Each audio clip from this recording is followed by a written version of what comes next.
Terima kasih telah klik channel ini. Kali ini kita akan menceritakan sebuah alur cerita film yang berjudul Dracula Untold. Film ini dibintangi oleh Luke Evans sebagai Vlad. Film ini menceritakan tentang raja yang sangat menyayangi rakyatnya hingga mengorbankan dirinya sendiri. Terima kasih telah klik channel ini dan jangan lupa like dan subscribe-nya. Dan selamat mengikuti alur cerita film ini. Terima kasih. Zombie Apocalypse.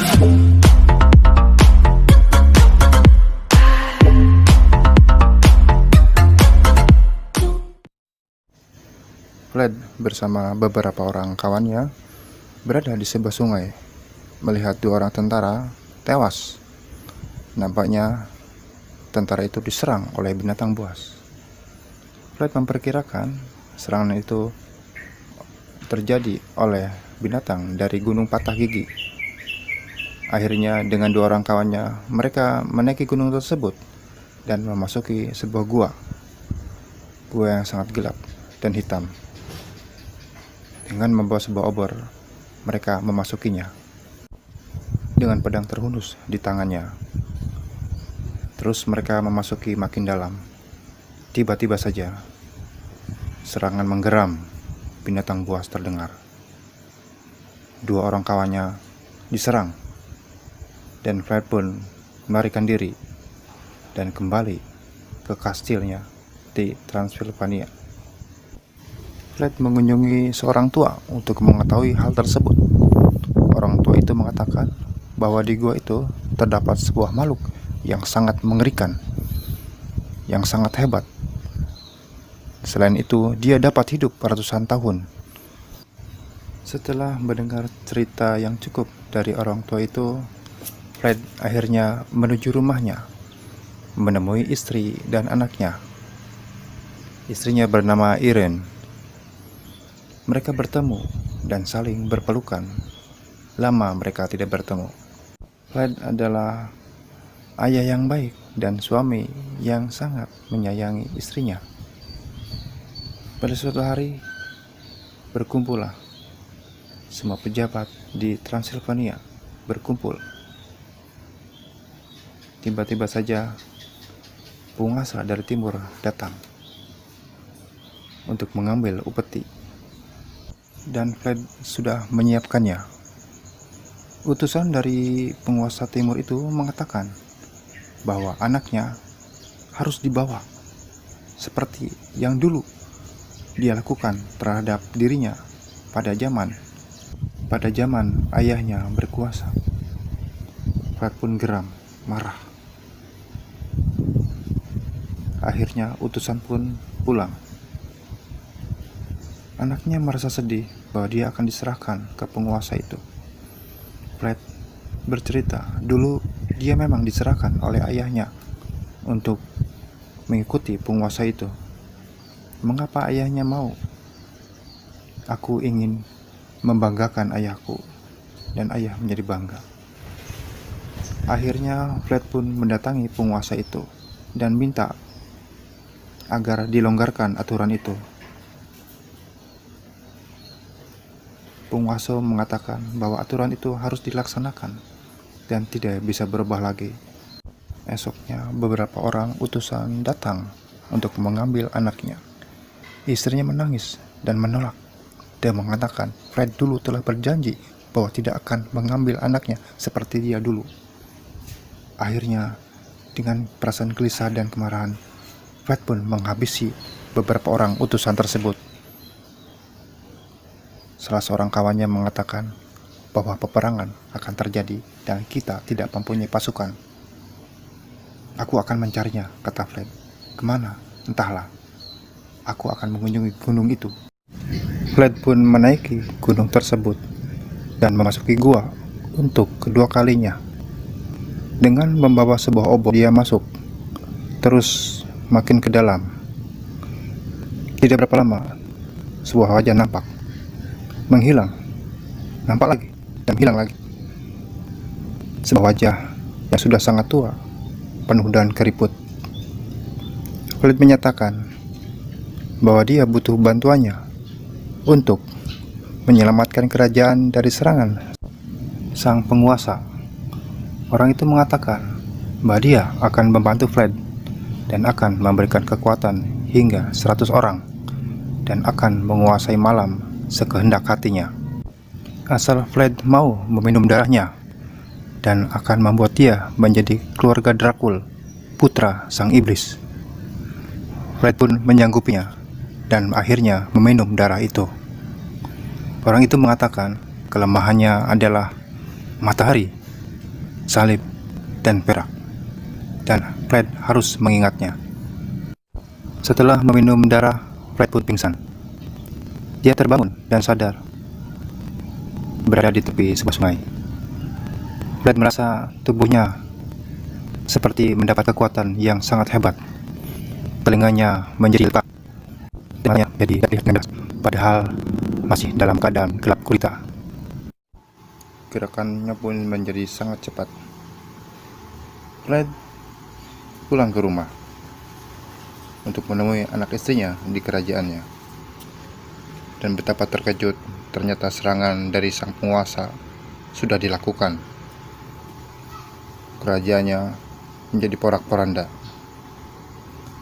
Akhirnya Vlad pun keluar menemui para prajurit penyerangnya itu dan akan melakukan balas dendam. Vlad mengobrak-abrik pasukan itu. Tenaganya bagaikan tenaga puluhan banteng. Hantam sana, hantam sini. Pasukan itu dibuat kocar-kacir. Dan tidak hanya itu, Vlad pun mengundang puluhan bahkan ratusan kelelawar untuk membantunya untuk melabrak pasukan yang sudah menyerang kerajaannya tersebut. Akhirnya Vlad dapat mengalahkannya. Kawan-kawannya bingung dan heran. Vlad akhirnya menyuruh mereka untuk pindah dan mengungsi ke sebuah daerah tempat para biarawan, karena pasti serangan dari para penguasa akan berlanjut dan tidak akan berhenti sampai di sini, dan mereka harus mencari tempat perlindungan yang baik. Sementara di tempat lain, penguasa telah menyiapkan belasan hingga puluhan ribu prajurit untuk mengadakan penyerangan tahap kedua. Sementara itu, Vlad sedang berkumpul dengan keluarga dan rakyatnya di tengah hutan. Istrinya Vlad merasa bingung dan heran melihat tingkah laku akhir-akhir ini. Dia merasa aneh melihat Vlad bertingkah yang tidak sesuai dengan kebiasaannya. Akhirnya Vlad pun berterus terang kepada istrinya bahwa dia meminta bantuan dari ilmu hitam untuk memerangi pasukan dari sang penguasa. Dia mempunyai kelemahan matahari, keinginan akan minum darah, salib, dan juga perak. Istrinya pun merasa kasihan atas pengorbanan suaminya. Dia berjuang untuk rakyat dan keluarganya. Ketika malam tiba, rombongan pun bergerak menuju tempat para biarawan untuk berlindung. Tapi tiba-tiba serangan datang. Puluhan prajurit menyerang mereka. Beberapa pengawal berusaha bertahan. Permaisuri dan istrinya pun melarikan diri, dikejar, dan akhirnya Vlad pun berhasil mencegah perbuatan itu dan membunuh prajurit tersebut. Setelah mengalahkan para penyerangnya itu, akhirnya rombongan bergerak lagi. Tidak lama mereka pun sampai di tempat para biarawan. Kedatangan Vlad dan rakyatnya disambut oleh para biarawan. Tapi terdengar juga cerita bahwa Vlad sudah menjadi monster oleh para biarawan dan juga oleh musuhnya. Para biarawan mendatanginya dan menyuruh Vlad menyerah, siap untuk dibunuh agar Tuhan bisa mengampuni dirinya. Vlad menolak. Dengan serangan sebat, biarawan menyabet dinding tembok dan terbukalah sinar matahari menerobos mengenai wajah Vlad. Vlad pun menjerit seperti terbakar dan kulitnya mengelupas. para biarawan membakar rumah tersebut. Tapilah dengan kekuatannya Fred mampu menutup matahari dengan awan yang tebal. Fred marah. Mengapa mereka berbuat demikian? Sedangkan dia untuk menyelamatkan mereka. Melihat kemarahan Fred, istrinya datang dan memeluknya. Dia harus sabar menghadapi rakyatnya. Akhirnya Fred pun luluh. Akhirnya pun Fred pergi. Dia menuju ke suatu tempat yang tinggi untuk memantau pergerakan musuhnya. Dia melihat puluhan ribu musuh siap membantai mereka. Pun dengan kekuatannya memanggil para kelelawar. Puluhan, ratusan, bahkan ribuan kelelawar datang mengelilingi bangunan tersebut sebagai sebuah awan pekat. Dengan kekuatannya Fred pun menyuruh ribuan kelelawar tersebut menyerang para prajurit, menghantam, menerjang, merobek, menggigit, dan mencakar pasukan tersebut menjadi kocar-kacir dan kalang kabut. Serangan kelelawar itu makin lama makin menggila. Belasan ribu kelelawar menerjang bagai gelombang, terus-menerus tidak henti. Pasukan pun menjadi porak-poranda. Tiba-tiba saja Fred mendengar teriakan istrinya. Fred terkejut melihat beberapa puluh orang prajurit musuh berhasil menyusup ke kediaman istrinya dan bermaksud mencelakainya. Melihat istrinya berada di ujung sebuah jurang, Fred memburunya, tapi terlambat. Istrinya meluncur, jatuh di tepi jurang. Fred merengkuh dan memeluk istrinya. Perasaannya tidak karuan melihat keadaan istrinya di ambang kematian. "Minumlah darahku," kata istrinya, "untuk menyelamatkan anak kita, biar kau dapat kekuatan. Anak kita mesti diselamatkan," kata istrinya.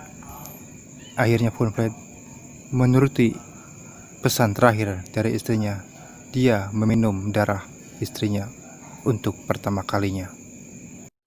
Dan Fred pun memberikan darahnya kepada rakyatnya yang sangat menderita itu. Puluhan orang menyedot darahnya dan terbentuklah menjadi pasukan Dracula. Fred mulai menyerang perkemahan yang masih terdapat ribuan pasukan. Dengan pasukannya Fred mengobrak-abrik kamp tentara dan menemui sang penguasa. Terjadilah duel antara penguasa dan Fred. Penguasa sudah menyiapkan pedang perak dan koin-koin perak, siap untuk menandingkan Fred. Duel terjadi dengan serunya, disaksikan oleh anaknya. Melihat ayahnya terkurung oleh serangan pedang perak dan koin perak yang berjatuhan di sekelilingnya, Fred pun menjadi lemah. Kekuatannya banyak berkurang, dan sang anak pun sangat sedih melihat perkembangan itu. Akhirnya dengan sisa-sisa tenaga, Fred pun dapat membunuh sang penguasa.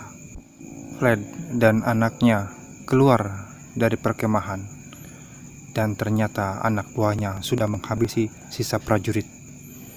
Tinggallah mereka. Fred terkejut melihat pasukan Dracula itu mengepungnya. Ternyata mereka menginginkan anaknya yang masih manusia. Fred tidak menerima dan menolak. Mereka berusaha melawan.